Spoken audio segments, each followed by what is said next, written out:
मैंने वर्सोला करके एक छोटा सा गांव है। वैसे मेरे पापा जो है उन्होंने उसी गांव में 50 इयर्स किराया भरा है एक झोपड़े का। अच्छा, जिसे हम ओडी बोलते हैं गांव में।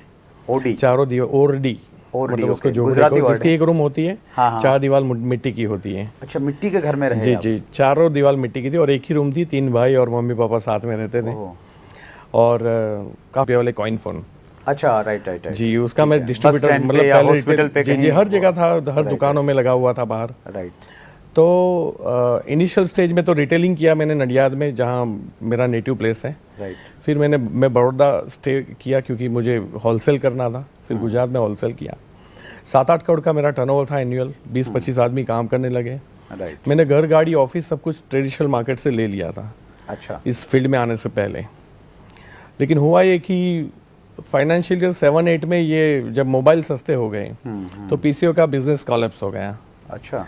तो मैंने तब जाके जाना कि आपकी लाइफ में सोर्स ऑफ इनकम 2 होने चाहिए। अगर एक है और कभी भी उसमें अगर पंचर आता है तो डेफिनेटली दूसरा आपको संभाल लेगा।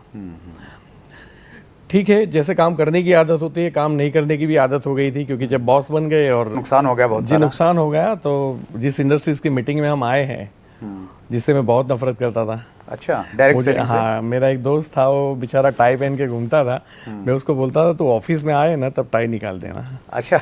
वो डायरेक्ट सेलिंग करता था। अच्छा। तो मुझे लगता था कि जो लोग बिल्कुल बेकार होते, नेवरे होते, वही ये काम करते हैं।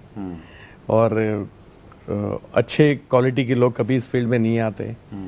मैं तो बिजनेस नहीं मानता था। मुझे लगता था कि मैंने आपको उल्लू बनाया और यू आर ऑथोराइज टू सबको बुलाया, मेक उल्लूज। यस। तो नफरत थी लिटरली। मुझे दुख की बात यह है कि मुझे कोई नॉलेज नहीं था और नफरत थी।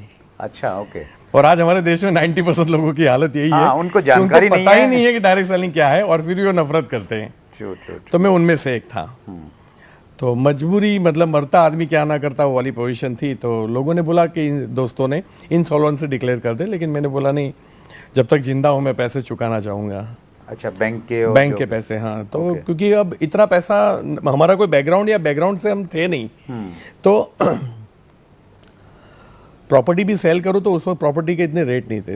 8-9 की बात है। राइट। तो तब जो है यही दोस्त मुझे बॉम्बे लेके गया। कुछ कमाए हुए लोगों को मैंने देखा। एक अंकल थे, बोले मेरी इनकम 2 करोड़ है। तो मुझे इतना गुस्सा आया कि ये आदमी झूठ बोल रहा है। तो मैंने इनकम प्रूफ मांगे। जनरली लोग क्या है, सुनते हैं, हॉल के बाहर जाके बोलते हैं फेंक रहा है। मैं बोलता हूँ कि आप ऐसा मत बोलो कि फेंक रहा है, आप क्रॉस चेक करो ना उसे। तो मैंने क्रॉस चेक किया था, इसलिए मैं फायदे में रहा कि 2 करोड़ की इनकम मैंने देखी। हाँ, अच्छा। मेरे इनकम टैक्स ने उससे प्रूफ लिया और मेरे सीए के थ्रू मैंने वेरिफिकेशन भी करवाया। Okay, very good. और फिर मुझे लगा कि ये बिजनेस में पैसा है। पहली बात तो ये है। अब मैं बाय बॉर्न एथिकल रहा हूँ। मतलब मुझे कभी भी ये नहीं लगा कि मुझे गलत तरीके से पैसे कमाने चाहिए। अच्छा। यानी कि अगर वो अच्छा था। अच्छा। यानी मैं पहले मेरी लाइफ में ट्रेडिशनल किया, 1 साल जॉब भी की है। 14 साल ट्रेडिशनल किया, फिर 3.5 साल नेटवर्क मार्केटिंग किया, फिर ट्रेडिशनल किया, और फिर मैं डायरेक्ट सेलिंग में। और इस बार मैंने पक्का सोच के रखा था, क्योंकि मेरे लिए डेफिनेशन क्लियर थी कि डायरेक्ट सेलिंग किसे कहते हैं। तो मैंने कंपनी चुनी और अभी मैं उसके साथ हूँ। लगभग 6 साल कंप्लीट हुए जस्ट 21 अगस्त को। और 6 साल में अच्छा कमाया मैंने। 6.5 करोड़ से ज़्यादा मेरी ग्रोस इनकम है। वंडरफुल। और महीना 15 लाख आता है। जगुआर खरीदी है इसे। वंडरफुल। तो ये दैट्स ग्रेट। यही